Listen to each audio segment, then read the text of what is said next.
आज हम देख रहे हैं प्राचीन भारतीय इतिहास।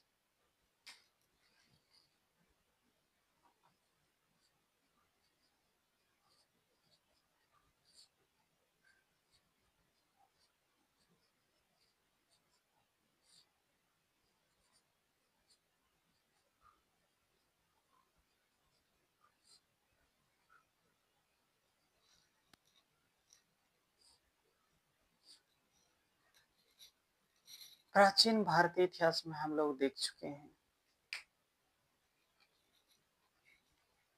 इसमें हम लोग सातवाहन देखेंगे। शुंग और कर्ण वंश देख चुके हैं। इसमें हम सातवंश देखेंगे, जो जनरल जो सामान्य क्वेश्चन किस प्रकार से बनते हैं इन पे हम देखते हैं।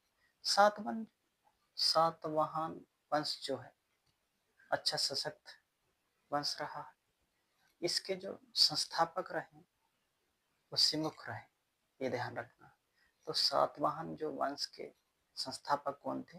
सिमुक या सिमुक भी कहा जाता है, ये ध्यान रखना। इनकी जो राजधानी रही है वो प्रतिष्ठान या पाटन, ये महाराष्ट्र में है, ये ध्यान रखना। सातवाहन की जो राजधानी रही वो प्रतिष्ठान या पाटन में महाराष्ट्र, ये ध्यान रखना। पहला जो शासक था वो सतकर्णी प्रथम था, ये ध्यान रहे। पहला शासक था सतकर्णी प्रथम। इसके बाद एक महान विद्वान जो शासक रहा वो हाल करके रहा। उसके दरबार में गुड़ाई करके एक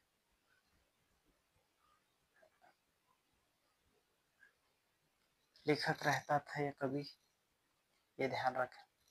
ये इनकी जो रचना है वो व्रत कथा है, ये ध्यान रखें। गुड़ाई की हाल की जो रचना है वो गया सती है, ये ध्यान रखना।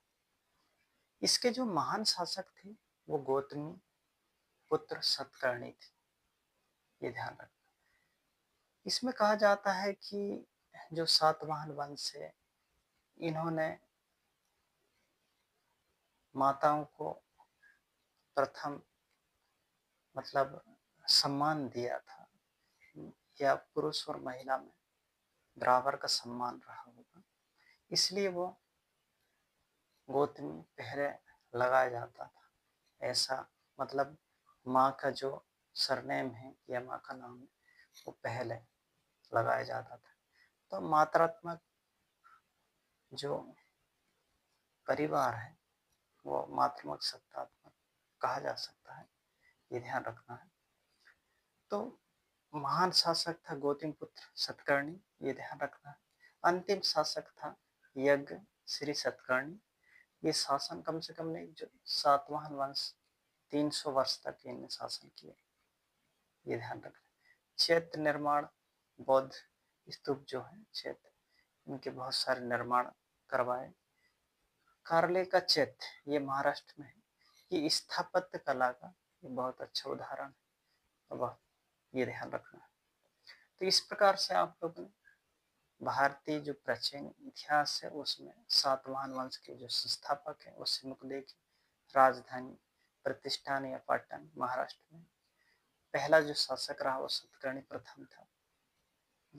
हाल एक महान विद्वान शासक रहे हैं। इनकी रचना गया सप्तशती रही है।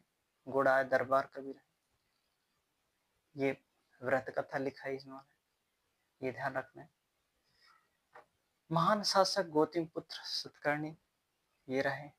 अंतिम शासक जो है यज्ञ श्री सतकर्णी, शासन में 300 वर्ष। इन्होंने 7 चैत्यों का निर्माण बौद्ध धर्म के किए। कार्ले चैत्य जो है वो महाराष्ट्र में है। ये स्थापत्य कला का उदाहरण है, ये ध्यान रखना। इसके बाद हम देखते हैं जिस प्रकार से सातवाहन शासन समाप्त होता है, इसी प्रकार से हम देखते हैं दूसरा वंश वाकटक वंश। वाकटक वंश इसके संस्थापक थे विंध्य शक्ति, ये ध्यान रखना, विंध्य शक्ति। इसकी राजधानी नागपुर बरार महाराष्ट्र में रही, ध्यान रहे। वाकटक वंश संस्थापक कौन रहे? विद्या शक्ति। राजस्थान जो राजधानी रही नागपुर, बरार और बरार महाराष्ट्र। ये ध्यान। रुद्रदामन का विवाह जो है चंद्रगुप्त विक्रमादित्य की पुत्री जो प्रभावती थी उसके साथ हुआ था। ये ध्यान रहे। ये शक्तिशाली शासक था। ध्यान रहे जब वाकटक वंश के जो शासक रुद्रदामन ये खत्म हो गए ऐसा बताया जाता है, तब फिर चंद्रगुप्त विक्रमादित्य ने प्रभावती को शासन में बैठा ला। ये ध्यान। वाकटक वंश अपने उज्जैन की राजधानी रही है। ध्यान रहे। शक्तिशाली शासक उस समय प्रियवंशन द्वितीय था। इन्होंने 7 अश्वमेध यज्ञ करवाए थे। ये ध्यान रखना। तो वाकटक वंश के संस्थापक कौन थे? विद्या शक्ति, राजधानी नागपुर, बरार महाराष्ट्र। ये ध्यान रखना। रुद्रदामन के विवाह चंद्रगुप्त विक्रमादित्य की पुत्री प्रभावती से हुआ था। ये शक्तिशाली शासक प्रियवंशन द्वितीय थे। 7 अश्वमेध यज्ञ कराए इन्होंने। ये ध्यान रखना। तो इस प्रकार से अश्वमेध क्यों करवाया जाता था? क्योंकि घोड़ा छोड़े जाते थे। अगर कोई भी घोड़ा उनके पकड़ ले तो उन्हें युद्ध करना पड़ता था, या फिर जैसे उनकी गुलामी या अधीनता स्वीकार करनी पड़ती थी।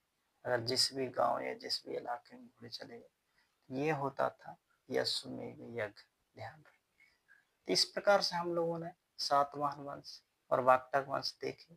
अगर कुछ भी समझ नहीं आए तो आप कमेंट करके जरूर पूछ सकते हैं। Thank you for watching.